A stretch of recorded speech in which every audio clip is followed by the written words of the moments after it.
Hey, what's going on, guys? Your boy Ghost Fan. Today we are hot off the presses, and I mean the TWAB literally just dropped less than 2 minutes ago, and I am on schedule. Let's get into it. This week in Destiny, we're talking. This is gonna be a long one. This is gonna be another long one, boys. Like I said, get your snacks. This week in Destiny, we're talking about many things. With Heresy launching on February 4th in just 12 days, we want to make sure that we want to show you that this new episode. We want to show you what this new episode is all about, and also the changes coming along with it to weapons, armor, and game modes. So ready for another round of this TWAD. Oh, so you're ready for another round? This TWAD is a monster. Prepare for the next developer live stream. Heresy is right around the corner, so I wanted to give everyone an in-depth preview of what's coming when it launches on February 4th. Our amazing developers are ready to tell you firsthand about new activities, stories, and rewards they've been working on. Follow us on our official Twitch channel and tune in on January 28th at 10 a.m. Pacific Standard Time to discover what Heresy brings to the table. If everyone watching our live stream on January 28th on the official Bungie Twitch channel for at least 15 minutes, we'll get the scorned Oregon emblem as Twitch drops. It's perfect send-off to Revenant. So January 28th, I'm assuming that is a Tuesday. That is a Tuesday, okay. So I will be there, I'll be live streaming it. Don't forget about the other emblem available through Twitch at the moment. As part of the Twitch Drops Fest, you'll earn the Golden Hour emblem if you subscribe or gift a sub before January 31st, 17 UTC. Content delivery plans for Heresy. Something we wanted to share today is that Heresy will have a weekly content and story delivery. Yep. Yup. We understand your concerns about our return to this approach, but we have learned a lot from the all-in format in Revenant. So in Heresy, we're striking a balance between everything dropping in one day, on day one of the acts versus meaningful reasons to log in throughout the episode. To that end, we made the vast majority of the activities content available on the first day of an act, and with said content evolving based on the weekly story. Additionally, each week will feature a seasonal challenge that rewards a new tier of seasonal weapon. Check out the live stream next week for the first look at the heretical arsenal. It says new tier. Hold on. New tier of seasonal weapon. So does this mean they're giving us a little sneak peek at the new weapon system coming in Frontiers with the different tiers? I know it's a lot of tiers, but I'm sorry, Cheese, but you know what I mean. Without stepping into spoiler territory, we can also tell you that Heresy won't rely on a fixed length of each act like previous episodes. For example, Act 2 will last 3 weeks instead of the standard 5 or 6. Additionally, all reprised weapons for the episode will be available at launch, while all the second half of episodic weapons will be when Act 2 launches. Hold on, let me read this again. All the reprised weapons for this episode will be available at launch. So like how last season, how episode 1 had the season of the Dawn weapons, and this season has the season of the chosen weapons. You know what I mean? So all those will be available at launch. That's good. While the second half of the episodic weapons will be when Act 2 launches. So that's great. So we don't have to wait till Act 3 for all the weapons. Our goal is to tell a satisfying and exciting story that both serves as an epilogue to the Light and Darkness saga and that helps pave the way for what's come in Codename Frontiers that launches later this year. I read that all wrong, but you know what I mean. Weapons and armor updates for Heresy. Now the longest topic of this TWAD, the weapons and armor preview with all the magnificent buffs and necessary nerfs, as well as the interesting reworks that will be coming when Heresy launches. We are going to make a coffee pot and leave the room to the amazing Destiny 2 sandbox team, BRB. Hunters! Oh, sealed Aham Kara's grass, these trash-ass gauntlets.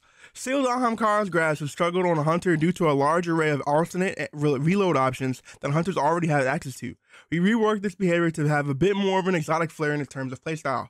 Reworked with weapon swapping focus to differentiate between the other hunter reload exotics. Perk description now reads as follows. Powered melee and finisher final blows grant nightmare fuel, increasing the handling and airborne effectiveness. While active, freshly drawn weapons deal additional damage and grant nightmare fuel on final blows. Gaining nightmare fuel reloads all hosted weapons. We gotta see how big of a damage boost this is, because right now, if you guys don't know, let me just pull up Dim real quick so we can continuously look at these exotic changes and what they mean. Sealed Aham Kara's grabs, I'm assuming is that one where you when you get a melee, it reloads your weapons. Dealing melee damage reloads your currently equipped weapon. Charge melee final blows reloads all weapons. Provides a large benefit to airborne effectiveness stats of all weapons, movement speed, and jump height after dealing melee damage. So, there you go. We got to see how big this damage bonus is. Because even so, they understood, like, hey, there's a lot of reload exotics, but they just made it into another version of another reload exotic, which I guess is cool, but still, Gwizinvest. With the recent roaming super changes, we decided to give this exotic a bit of a tuning to let it shine in its role, as well as giving some utility outside of the super. Now progressing its super returns. Now progresses its super returns on super hits as well as kills before becoming invisible. Improve the maximum possible super energy gains per return while increasing the amount of progress needed for hits increasing the amount of progress to hit maximum gains. Now also emits a cloud of weakening smoke when you exit invisibility while nearby an enemy. Works both in neutral and super. Ooh, this is really good. But you want to know the reason nobody's going to use it? Because Spectral Blade still sucks. Bungie, we get it. We see you are buffing the crap out of Spectral Blades. We see you got the outfit on, dog. But Spectral Blades still sucks. You could keep buffing this super and giving it damage, but until you make the hit registration on it good, no one's gonna use it because I'm not gonna be spamming my super and 75% of my melees miss. Anyway, let's move forward. Renewal Grasp. Now that Frost Armor has settled in the sandbox, we feel that Renewal Grasp can safely be more generous in granting it. Double the rate at Frost Armor is gained while in the enhanced Duck Show Grenade. By the way, if you didn't understand what Gwizinvest does, Gwizinvest makes it so whenever you get a kill and then dodge and then go invisible, do the heavy attack basically, in Spectral Blade, it would give you some energy back, and now it does the same thing on top of the new stuff. Renewal Grasp used to give you Frost Armor whenever you sat inside of it. I feel like that they kind of nerfed it. It was kind of a nerf because I believe before the Frost Armor change, Renewal Grasp had a higher DR damage resistance stack than it was able to get now, but now you get it faster, so it might be cool now. Foe Tracer. While Foe Tracer offers an excellent way to increase one's damage, we found that that benefit is too brief when compared to other alternatives. Increase the bonus weapon damage from 10 to 15 seconds. Beautiful. Radiant Dance Machines. Radiant Dance Machines has been reworked to allow multiple dodge charges that it grants to count as a real dodges for the purpose of perks and aspects. The trigger mechanisms for granting extra dodges require more effort to compensate for that, but the overall change is a large increase in strength and utility. We also added some flat benefits to primary weapons that are a real game changer for players who prioritize gun feel and performance when mobile. Improves airborne effectiveness, hipfire mobility, range, and accuracy for primary ammo weapons. Multi-kills with primary ammo weapons refund dodge energy. When the dodge energy is full, multi-kills grant extra charges. Powerful combatants and guardians count as more than one kill. Okay. So it now gives you, instead of you just getting infinite dodges for a couple of seconds, you could build up stacks to get more than one dodge charge. That's pretty good. Spirit of Gjallarhorn. With the ability, this is the relativisms on the Hunter exotic class items, the Spirit of Gjallarhorn. With the ability to regenerate a roamer more quickly than ever, it is quite easy to end up chaining roaming supers back to back to back, and effectively never need to rely on your weapons during activity. So to combat this, we're reducing the capability a little on the armor, on the armor side specifically for Silk Strike and Golden Gun. Understandable. Understand. I guess you could still kind of use it for tether, but that's pretty good though. Spirit of Foe Tracer. Spirit of Foe Tracer has inherited the changes from made to Foe Tracer. W. Titans. Okay, let's see what they gave us. They don't nerf Consecration. We need something new.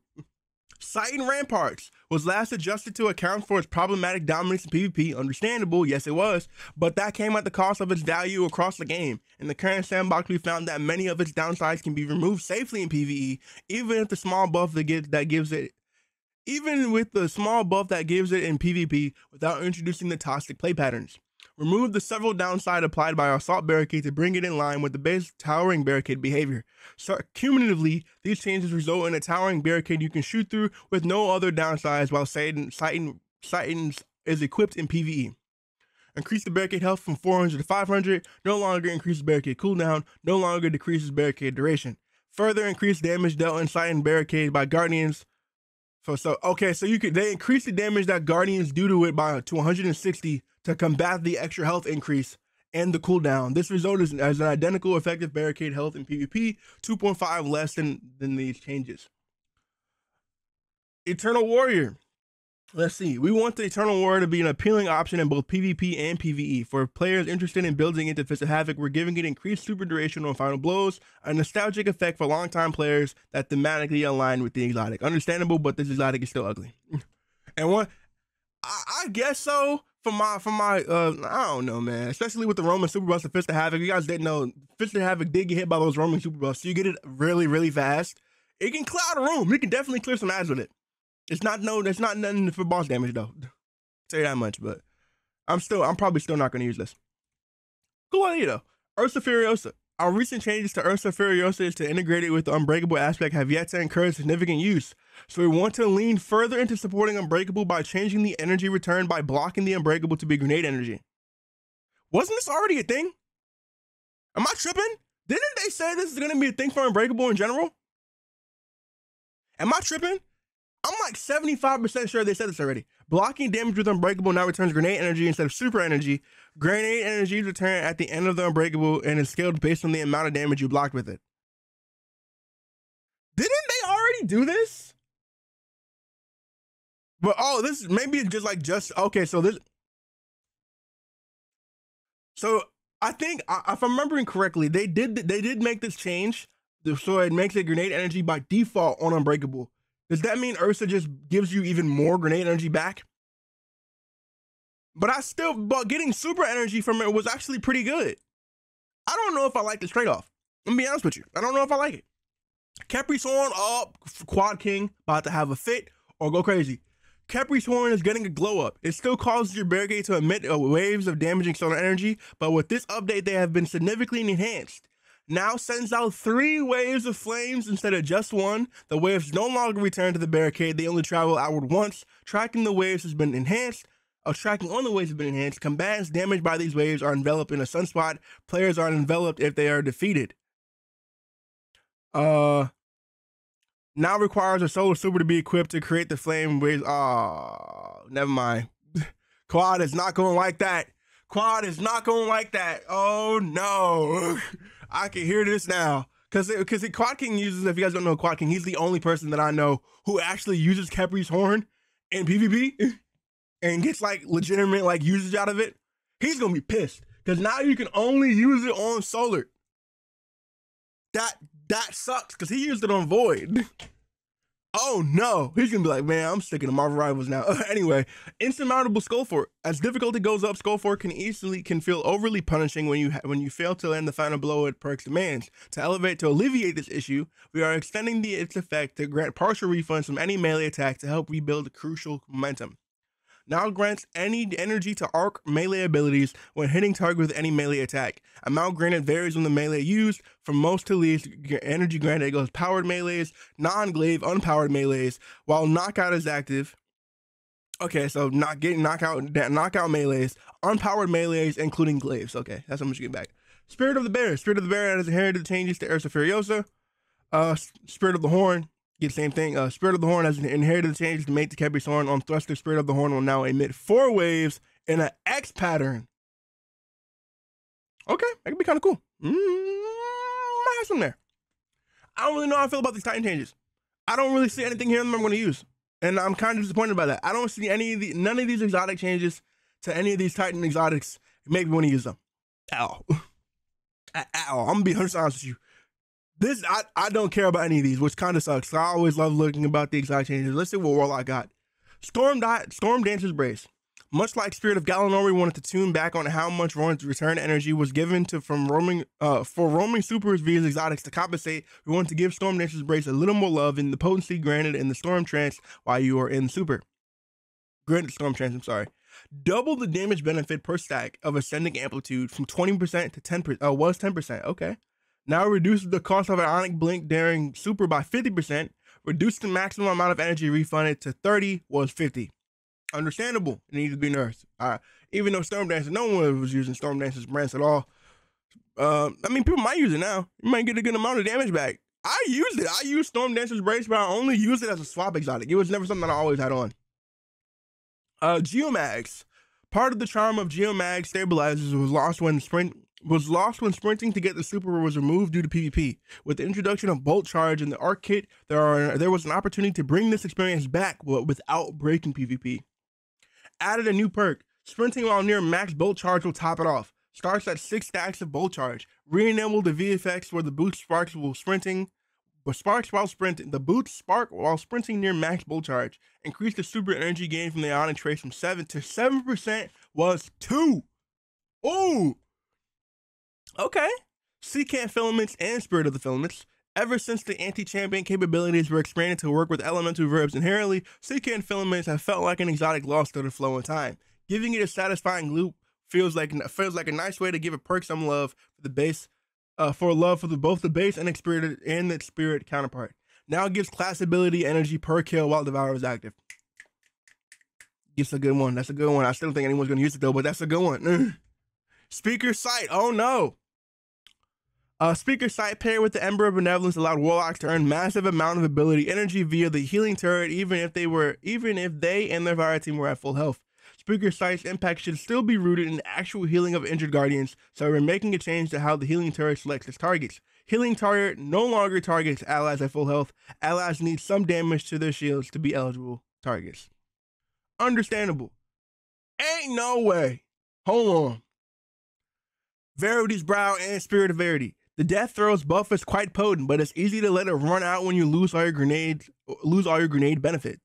We have updated this exotic to bring it in line with how the similar Titan exotic Worm God Caress works. Stacks of Death Throws are now represented by a meter that decays backwards through each tier rather than falling off entirely when the duration elapses. Now use the meter to track Death Throws. 1 times 1 is 8 seconds, times 2 is 7 seconds, and so on and so on. When a one-tier duration elapses, the buff will downgrade to the next lower tier rather than expiring entirely. Speaking of Verity, the above changes extend to the exotic class item version as well. On top of this, we're also giving some more of the base exotic to the Spirit version to help players build into Grenade or Prismatic. Gain bonus grenade energy recharge rate, but provides 50% of the base Verity's Brow's exotic. So you would get like what? I think Spirit of Verity is, Verity's Brow, the helmet is like a 100% damage boost. 250% damage bonus. So you'd be able to stack that, so it would be like what? 125? So that'd be the max. Okay, that's really not that bad. That's not bad. Weapons, aim assistance. Destiny's various aim systems are a foundational part of what makes Destiny guns feel like they do, but they do not come without some edge cases. When using the controller input, we've taken a stab at trying to solve an issue where a quickly moving target crossing your vision could pull your aim off your various targets by introducing a time-based component. We now weight aim assist against targets you've aimed at for a short time more strongly compared to brand new targets when a new target is introduced by crossing your reticle. We understand that this is potentially a wide-reaching change, but have thus been satisfied with the results in our playtest. Controller players, please let us know if you encounter any issues as a result of this change. Aiming at a target for a short time will prevent another target moving very quickly across your reticle from dragging your aim off of it. Controller only. Alright, weapon archetypes and subfamilies, PvE damage tuning. We've tuned up some low-performing weapons families in PvE to bring the competition a bit closer together when you are selecting weapons to use. These changes should help a number of archetypes that have been in need of some love for a while. Scout rifles, 50% versus minors, 30% versus majors, 10% on auto rifles, minors, and majors. SMGs 5% versus majors. Additionally, in 8.1.5.3, we increased the base magazine to 10 by 10 to 15% based on the magazine stat. Trace rifles, plus 20% versus minors. This is great. But the situation we have right now is trace rifles do exotic trace rifles, because this is not state legendary trace rifles. So this buff will still hit exotic trace rifles. So in my opinion, the problem is still going to be there. So why would I use a legendary trace rifle unless I need my exotic stat slot? Linear fusion rifles, plus 10% versus all combatants. Understandable. Oh, is this the glaive rework? Did they say we was getting Heresy? Let's read about it. Glaives have historically been a niche weapon type that has found it hard find it hard to break into the main stage usage. In this update, we are applying a sweeping buff to many of the glaive baseline stats and behaviors to remove some of their unwieldiness and make them more attractive and easy to use options. With these changes, the intent is that glaives become more agile and need to reload less often, and are effective at longer ranges and more forgiving and more impactful when completing the full melee combo. Significantly increased aim assist, aim magnetism, and damage fall-off ranges across the board for all glaives. Improved glaive projectile hit reg. Increase the baseline effect of at stat values for handling speed, including shield ready speed and draw and stow speed, mag size, projectile speed, reload speed. Final hit of the melee combo deals double damage. Ooh, this hit also inflicts much more flinch in PvE combatants. Aggressive frame fusion rifles. The only one is the one from Europa. Ugh. Only one aggressive frame fusion rifle exists within the game to date, Coriola's Force, issued back in Beyond Light. We'd like to give the subfamily a bit more love to try and sell its unique charge speed and its unique charged spread shot gameplay with a complete rework. The original fired its pellets all at once, so its recoil felt like a shotgun. With the rework, we want to stay true to the fusion rifle performance of controlling your recoil over the burst, so we converted it into fire multiple bursts of pellets. Okay? These shots suffer from damage fall-off much less than the conventional fusion rifle to compensate for the widespread angle and let the player fire into packs of PvE enemies and still score multiple kills. Don't worry, you won't have to get a Coriola's Force in Europa if you want to try these changes out. The new reworked aggressive frames with the new perk pulls are coming in this episode. Aggressive frame fusion rifles now fire 3 bursts of 4 pellets and increasingly wide spreads. Increase minimum damage when fully outside of the damage fall-off range from 45 to 65%. Increase range fall-off start by 4 meters relative to normal fusions. Increase range fall-off end by 3 meters relative to other fusions. Increase damage versus minors and majors by 15% relative to normal fusion rifles. Okay, so we got an aggressive burst fusion. I might like that. Support auto frames. Don't nerf them, please, for the love of God. We'd like to support more support frame auto rifles in the future. Currently, their range or stat is not especially desirable because of their unique projectile properties. So we took an opportunity to make the range directly affect its healing performance by adjusting how far away the weapon can lock onto and heal an ally. No hesitation remains close to its original behavior with the change with its base stats. The change primarily affects perks and mods applied to the no hesitation and opens up more space for future support frames to differentiate themselves. Range now increases how far away you can heal another guardian. Okay, so you're going to have to put a bunch of range perks on.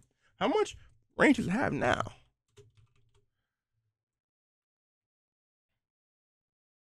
Okay, it's got like 75 range. That's not bad. So it's got like, okay, so it's got 45 base.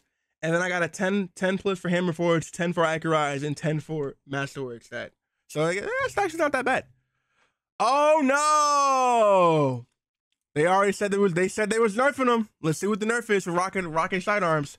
Rocket assisted frame sidearms shipped particularly potent, and while being easy to use, we reduced the reserves for those in Revenant to bring up their uptime a bit closer to other special weapons. And with these changes, we are moving those into a more defined niche, keeping them potent within that niche, but being less universally useful in all situations. With these changes, they should remain a viable, ammo-efficient option for clearing minor, major, and champion tier targets with direct hits, without also being great at killing everything nearby by the primary target. Reduce the detonation damage by 45%, increase impact damage by 100%, reduce aim assist fall off and maximum distance by 8 meters, reduce magnetism fall off and maximum distance by 8 meters, reduce damage by 30% versus boss vehicles and mini boss targets. Buried Bloodline shot as unaffected. Critical hit damage is buffed by 8% for Buried Bloodline. Buried Bloodline got a buff. You'll see it. The range stat was vestigial. I'm sorry, what? The range stat was vestigial to the weapon subfamily, so we removed it. Range Masterworks and enhanced intrinsic will be replaced with something more appropriate. Exotic weapon changes. Lorenz Driver was once a terror in the Crucible. You damn right it was. and has since called a number of changes to its efficiency. Since then, it has struggled to compete in most activity types. We've made a few changes that will reward you for playing its bounty game successfully and keeping going into further encounters. Picking up a bounty tag now grants 1 ammo to the magazine. Triggering Langarian Sight by picking up a bounty tag adds 6 ammo to the mag. The first time you trigger it, returns to adding 1 ammo to the mag. Ammo per tag on extensions while the buff remains active. Okay, it's a good amount of ammo. You might honestly be able to, this is basically infinite ammo if you get the bounty. That's not bad.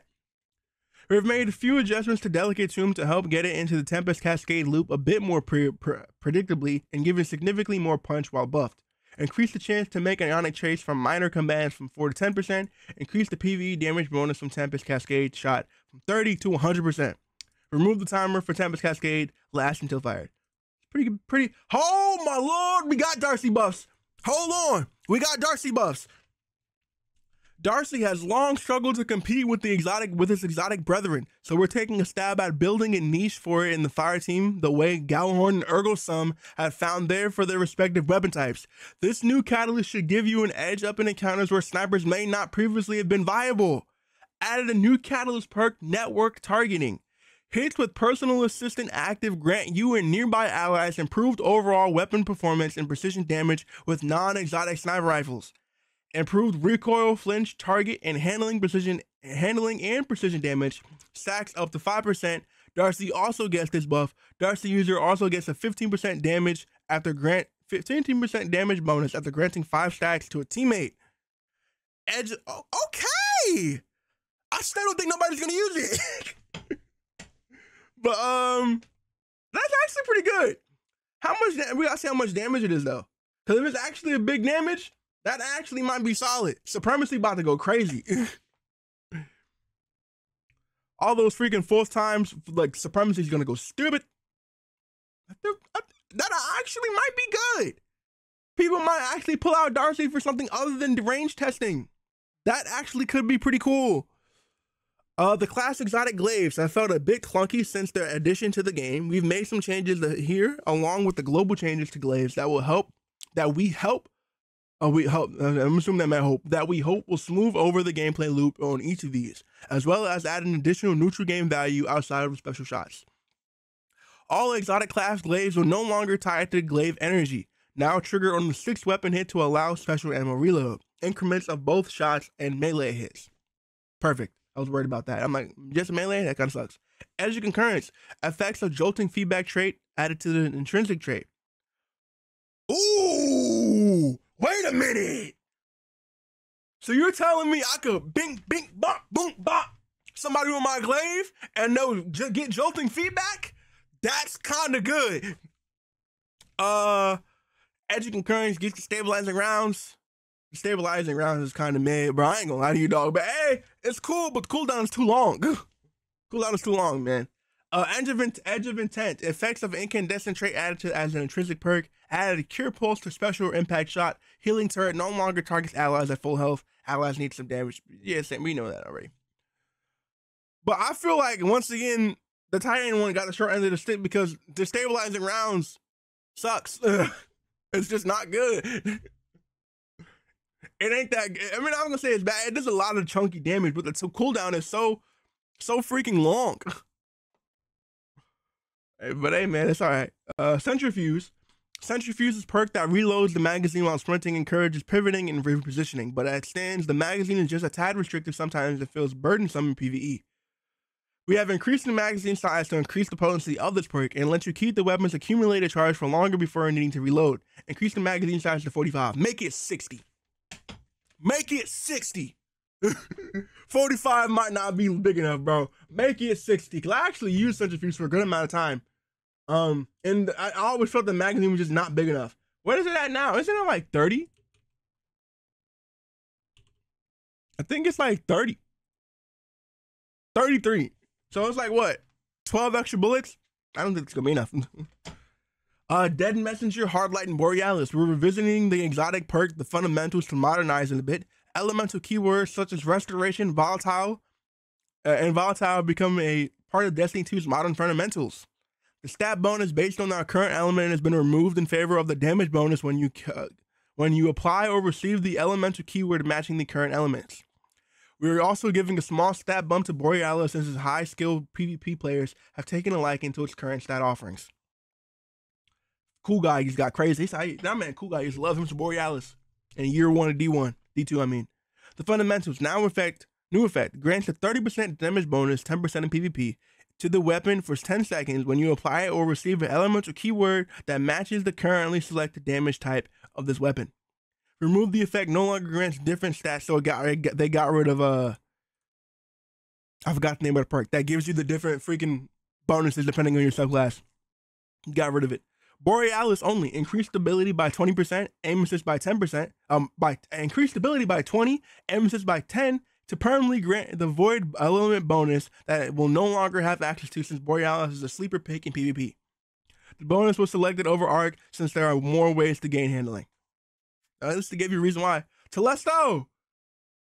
Oh Lord, what's going on with Telesto? You know, every time they do something with Telesto, the game break. Telesto is a solid weapon, but it lacks a solid high point in its power fantasy and does not interface with build crafting much. Additionally, the weapon had a unique dual identity as a weapon associated with the Awoken Harbingers in the universe and associated with the storied history of Telesto-specific bugs in our community. With that in mind, we gave it a buff that embraces both aspects and ties them together in single and deeply self-referential package.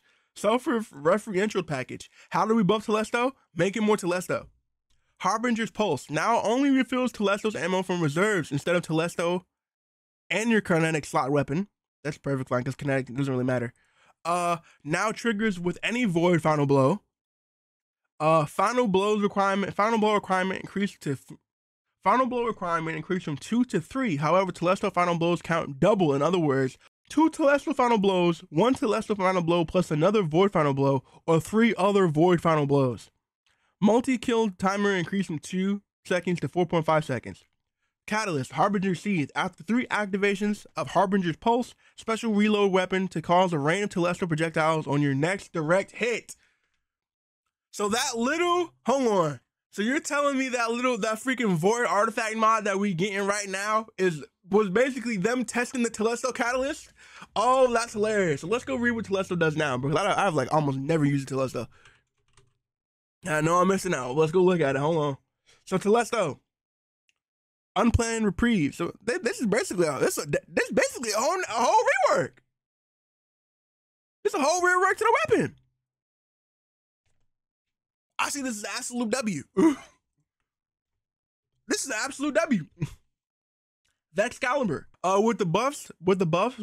With the buffs last season to void overshield effectiveness, it seemed like this weapon could use a few tweaks to take maximum advantage and emphasize the paladin protective fantasy with its area overshield.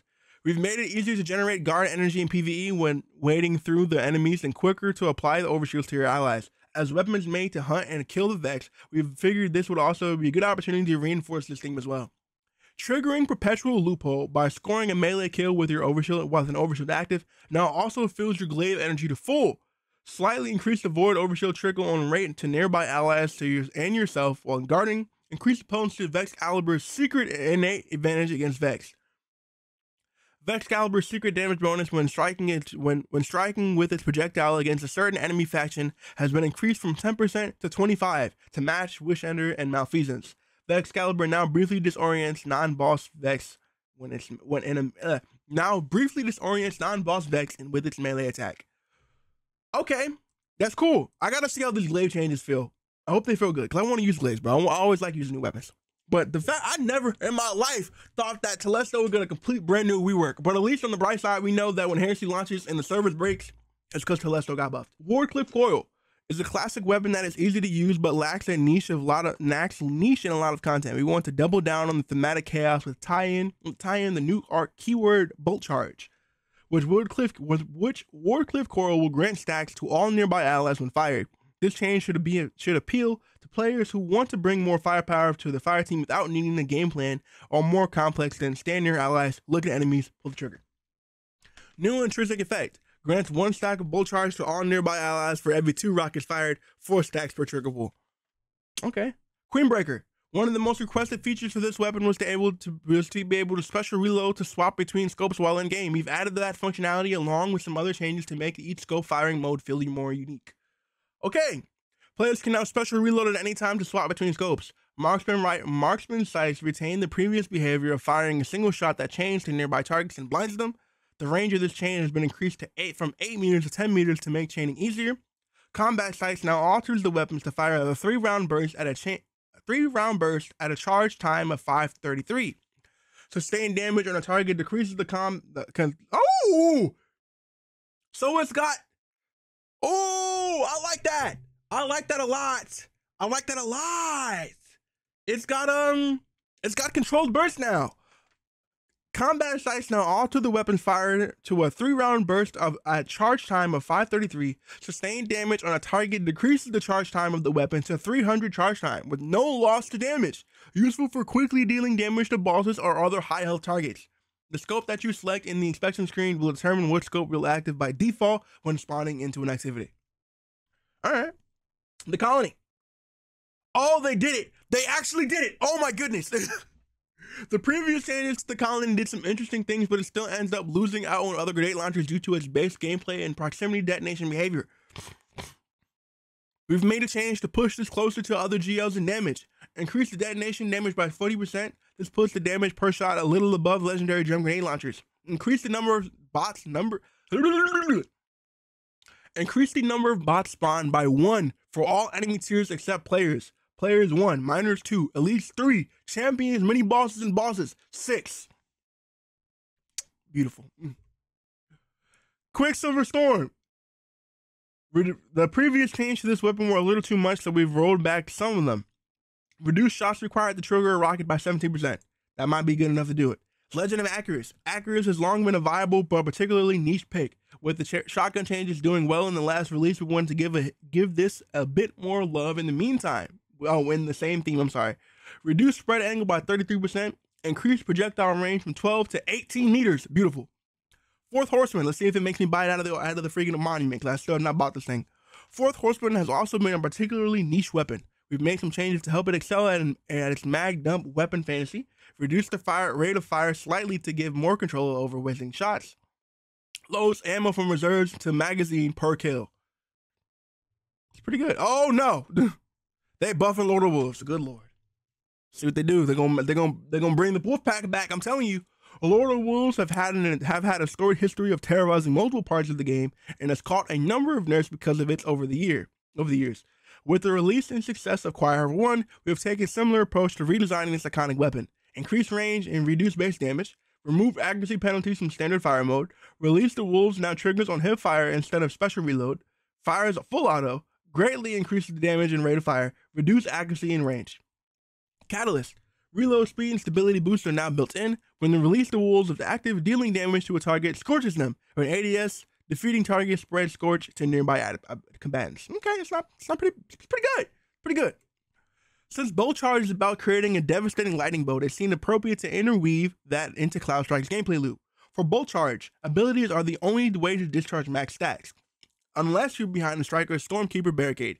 These changes allow Cloud Strike to quickly build stacks, which can help bring back your melee abilities faster thanks to Bolt Charge, or cash in quickly with an extra Bolt Charge lightning attack when paired with Storm's Keep. Added behavior to Stormbringer perk. Rapid precision hits create a lightning storm at the point of impact and grants a stack of Bolt Charge. Added behavior to Mortal Polarity perk. Precision final blows generate a lightning bolt at the target's location and grants a moderate amount of Bolt Charge. I'll take it. That's actually pretty good. Thunderlord. Since Cloud Strike was updated with the Bolt Charge, it was only natural to turn our sights to the original lightning creation menace. For Thunderlord, our goal is also to tie it into what Thunderlord's already doing and reinforce its gameplay mechanics, which is generating lightning through sustained fire. Similar to Cloud Strike, this means Thunderlord will be great at building stacks and melee ability energy, but will also get an extra kick with the bolt of charged lightning attack when paired with Storm's Keep. Added behavior to Rain Havoc perk. Final blows with this weapon generate lightning strikes from above. Lightning strikes grants a stack of Bolt Charge strong against overload champions. Oh, I'm over here talking crap. They don't buff the stabilizer rounds. Hold on. The stabilizing rounds has been a bit behind in the Elemental Brethren since its initial release. We've given it a bit of love to narrow the gap and add some more value to each trigger. Now it grants volatile rounds for 2 seconds if any target is hit by the volatile burst of the initial final blows, and reduce the internal cooldown to 1.5 seconds. Okay, that's actually pretty good. I like Yeah! Full court. With the release and popularity of aerodynamic grenade launchers, we've gone back and added support for them on this perk. Now scales the detonation and burn damage of aerial denial grenade launchers. I like that. Ambitious Assassin. Remove the time requirement on this perk to make it comparable to Ambitious Assassin, as the perk requires you to use ammo for the weapon this perk is on. Remove both multi-kill and reload timers. Perfect. Flash Counter. Flash Counter had both of its restrictive input timing and narrow activation condition that made it very difficult to consistently benefit from. Additionally, Flash Counter muddied our elemental rules by applying a weaken and slow off the void Additionally, Flash Counter muddied our elemental rules by applying a weaken and slow off the void and element and stasis element.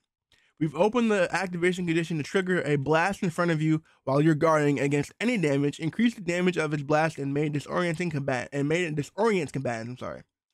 Reworked to read, taking damage after guarding amidst a disorienting blast no longer requires the timed input or melee to trigger. Deals moderate damage in a large cone in front of you, disorienting combatants. Draw, oh coward. Good lord, we're only halfway through! Our PvP-focused articles shed some light on the trials, competitive, and Iron Banner rewards you'll be getting in Heresy, so how about we tell you about the weapons coming in ritual activities?